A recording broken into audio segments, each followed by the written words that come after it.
In 1934, the Irish government created a company called Móna, the Peat Board, and gave it a single mandate: strip the bogs. Over the next 80 years, that company drained and harvested roughly 80,000 acres of raised peatland across the Irish Midlands, ancient wetland ecosystems, some of them over 10,000 years old, and burned them for electricity. The peat was carved out in long industrial trenches, dried in the wind, loaded onto narrow-gauge railways, and fed into power stations that supplied a significant portion of Ireland's national grid. Towns were built around the industry. Thousands of families depended on it. At its peak in 1980, Móna employed 7,100 people. The bogs of Offaly, Lywe, Westmeath, and Longford were the fuel that powered a young nation. By the time Ireland stopped, 2/3 of its original raised bog had been destroyed. Of the 310,000 hectares of active raised bog that once covered the Midlands, roughly 1,700 hectares remained intact. The rest had been drained, cut, and burned, or was slowly oxidizing into the atmosphere, releasing carbon that had been locked underground since the last ice age. Then, in 2021, Móna permanently ended peat harvesting. The company that had spent 80 years stripping wetlands announced it would spend the next decade putting them back, with €126 million in government and company funding. The Peatlands Climate Action Scheme launched the largest peatland restoration project in Irish history, targeting 33,000 hectares across 82 former industrial bogs, rewetting drained land, blocking drainage channels, and attempting to restart peat-forming processes that had been interrupted for decades. And then, something happened that no one in the restoration program had planned for. In 2021, on a rewetted Móna bog in County Offaly, a pair of common cranes nested and hatched 2 chicks. It was the first confirmed breeding of common cranes in Ireland in over 300 years.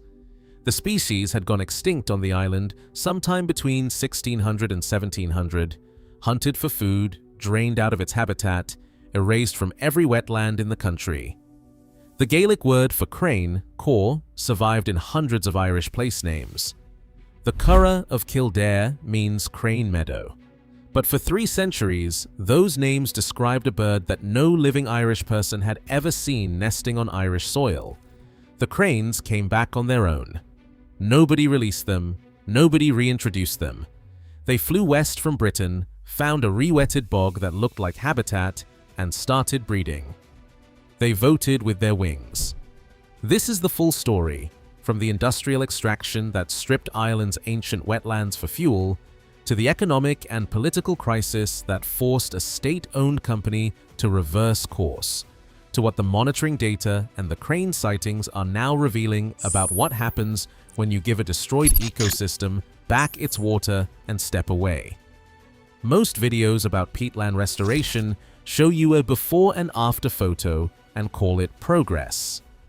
This one follows the science and the economics into the carbon math that makes peat one of the most destructive fuels on Earth per unit of energy, the 7,100 jobs that disappeared as the industry shut down, the Just Transition program that tried to catch the workers who fell, and the peer-reviewed evidence of what rewetted bogs actually do to atmospheric carbon once the water table comes back up. Every claim in this video is sourced from Móna's official Peatlands Climate Action Scheme documentation, the EPA Research Report number 401 on peatland greenhouse gas emissions by Dr. Florence Renou-Wilson, and the confirmed crane breeding records published in Irish Birds. This is reality, not theory. This is what the field measurements and the ecological surveys actually document. But before you can understand what Ireland is doing now, you need to understand why peat matters. You also need to understand why an American audience should care about a fuel source that most people in the United States have never heard of. Peat is not soil. It is partially decomposed plant material, mostly sphagnum moss, that accumulates in waterlogged conditions where the lack of oxygen prevents full decomposition. It builds up at a rate of roughly 1 millimeter per year. A meter of peat represents 1,000 years of accumulation. A bog 3 meters deep is holding the compressed organic remains of 3,000 years of plant growth. And all of that organic matter is carbon that was pulled from the atmosphere by living plants and locked underground by water. Healthy, waterlogged peatlands are carbon sinks. They absorb carbon dioxide from the atmosphere and store it indefinitely. Globally, peatlands cover only about 3% of the Earth's land surface, but store roughly twice as much carbon as all the world's forests combined. They are, per acre, the most carbon-dense ecosystems on the planet. But when you drain a peatland, the equation reverses.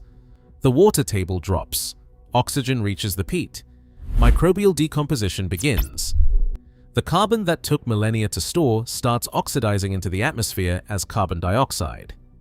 A drained peatland can release up to 30 tons of carbon dioxide per hectare per year. It is not a slow leak, it is a steady hemorrhage of ancient carbon into a modern atmosphere that is already overloaded. For Americans, here is why this matters beyond Ireland. The United States has roughly 24 million acres of peatland concentrated in Alaska, Minnesota, Wisconsin, and Michigan. Most of it is intact. But the pressures that destroyed Ireland's bogs, such as drainage for agriculture, extraction for horticulture, and development, are present on American peat too. What Ireland did to its bogs, and what it is now trying to undo, is a case study in what happens when you treat a carbon vault like a commodity. And the restoration science being developed in the Irish Midlands right now is directly applicable to any country that still has peatland left to protect. Later in this video, you will see exactly what happens to a drained, stripped industrial bog when the water comes back. The speed at which wildlife responds is unlike anything the restoration teams expected. But first, how Ireland's bogs were destroyed and why it took 80 years to stop. When you drain a bog for peat extraction, you do not just remove a fuel source. You dismantle an ecosystem that took thousands of years to assemble. And Ireland dismantled its bogs deliberately, systematically, and with the full backing of the state. Bord na Móna was established in 1934 as a national strategic asset. Ireland in the 1930s and the 1940s was a young, poor, fuel-insecure country with minimal access to coal or oil. Peat was the one energy resource it had in abundance. The bogs of the Midlands were carved up into industrial production units. Drainage channels were cut, narrow-gauge railways were laid across the surface. Machines called harvesters milled the top layer of peat, which was then dried and burned in dedicated power stations, including Shannonbridge, Edenderry, Loughrea, and West Offaly. The industry shaped the identity of an entire region. Towns like Fairbairn, Kilcormac, and Edenderry were peat towns in the same way that Appalachian communities were coal towns. The work was hard, seasonal, and deeply embedded in local culture. Fathers passed the trade to sons. The narrow-gauge railways became landmarks. The bogs were both workplace and landscape, utilitarian and familiar. By the early 21st century, the economics had shifted. Ireland had joined the European Union. The national grid had diversified into gas, wind, and imported electricity. The cost of generating power from peat, never competitive with coal or gas in pure market terms, was increasingly propped up by state subsidies. And the environmental cost was becoming impossible to ignore. Peat is the most carbon-intensive fuel per unit of energy produced, worse than coal, worse than oil, worse than natural gas. Burning peat for electricity while claiming climate leadership was, by the second decade of the 21st century, an indefensible contradiction. What Ireland did next would take a decade of corporate transformation, cost hundreds of communities their primary employer, and depend on a funding model that combined European recovery money, national climate action funds, and Bord na Móna's own capital. And it almost did not happen because the human cost was enormous. In January 2021, Bord na Móna formally and permanently ended all peat harvesting operations. The company that had defined the Irish Midlands for 80 years stopped digging. The last power station burning peat closed. The narrow-gauge railways fell silent. But stopping extraction was only half the problem. The 80,000 acres of stripped bog that Bord na Móna owned were not going to heal themselves. Drained peatlands do not passively recover. They continue oxidizing carbon. They erode. They dry out further. Without active intervention, specifically the blocking of drainage channels to raise the water table back to the surface, the bogs would continue bleeding carbon into the atmosphere for decades, potentially centuries. The Peatlands Climate Action Scheme was the intervention. Funded by €108 million from the government's Climate Action Fund and €18 million from Móna itself, the program targeted 82 former industrial bogs across the Midlands. The methodology varied by site because some bogs retained enough deep peat for full rewetting and eventual sphagnum moss recolonization. Others, where decades of extraction had removed most of the peat, were directed toward grassland, native woodland, or open water wetland development. Each of the 82 bogs received an individual rehabilitation plan designed by ecologists, hydrologists, and engineers. The work itself was done, in many cases, by the same people who had spent their careers stripping the peat. Roughly 350 former peat harvesters were redeployed into restoration roles, blocking drains, installing peat dams, monitoring water levels, and surveying vegetation. Móna's chief executive officer described them as workers with an intimate knowledge and long history of working on the bogs. The people who had taken the wetlands apart were now being asked to put them back together. But the biggest surprise was not the restoration itself. It was what showed up once the water came back. What happened next took roughly 2 years, and it produced ecological responses that the conservative restoration projections had not predicted at that speed. The common crane was the headline. But it was not the only species. As water levels rose across rewetted bogs, lapwings, a ground-nesting bird in severe decline across Ireland and Britain, began colonizing the newly wet margins. Black-headed gulls established breeding colonies. Common redshanks, wading birds that had been squeezed out of the intensively drained Midlands landscape, returned. Dragonflies and damselflies colonized the new open water features. The marsh fritillary butterfly, Ireland's only legally protected insect, appeared on multiple former industrial bogs where it had never been recorded.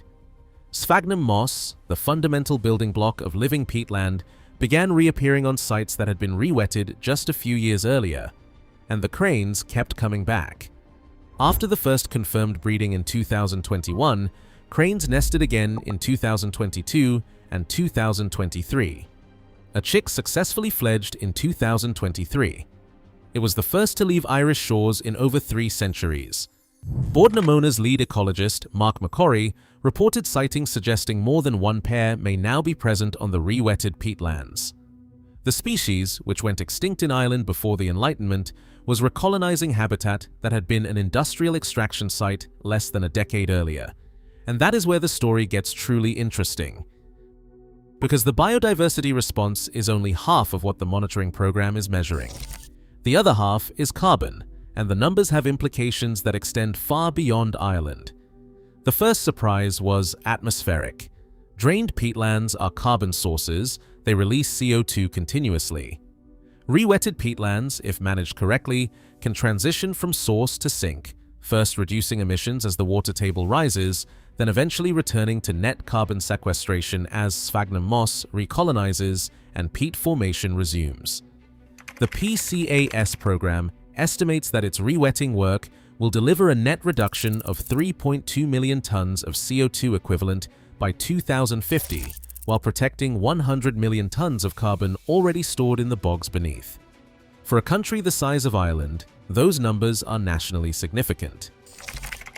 Dr. Florence Renou-Wilson's EPA research report 401, the most comprehensive study of Irish peatland greenhouse gas emissions, documented the specific mechanisms.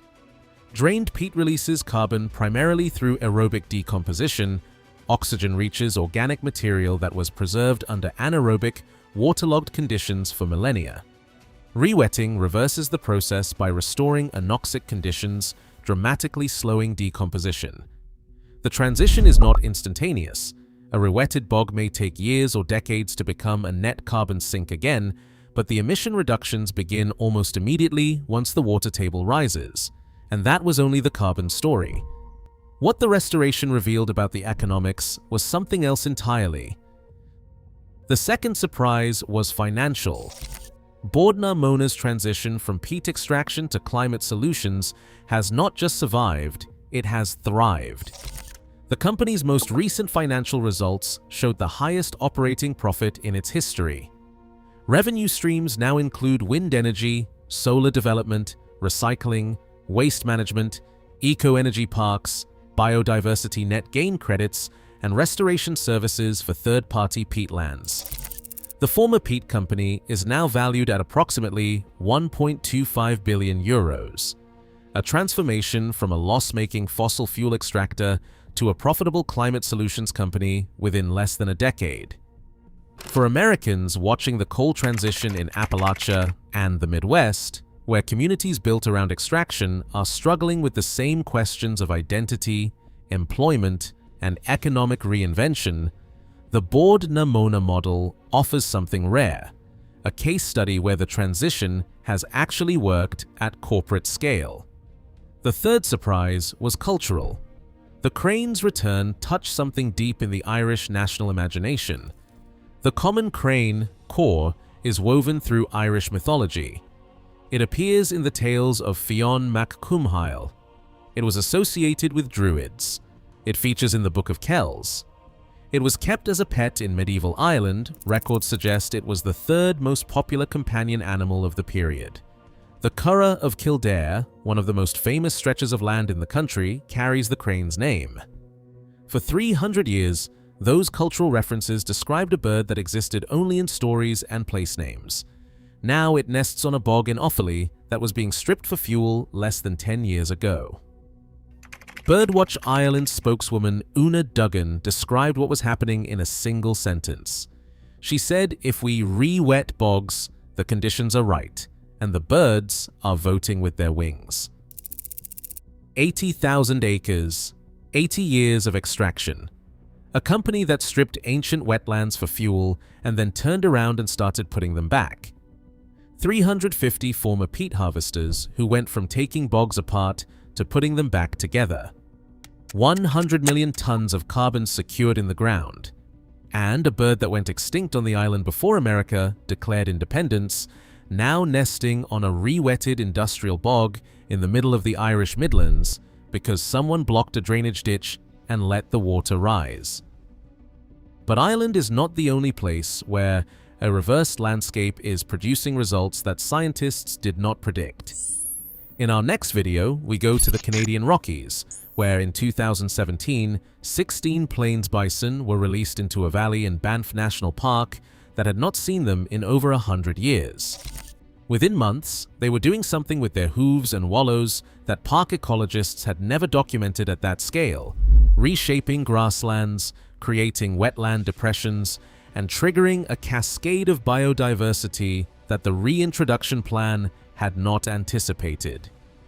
If you thought a destroyed bog could bring back a bird that had been extinct for 3 centuries, wait until you see what 16 bison do to a Rocky Mountain valley when you give them space and time. Prepare for a fundamental change in how you view environmental restoration.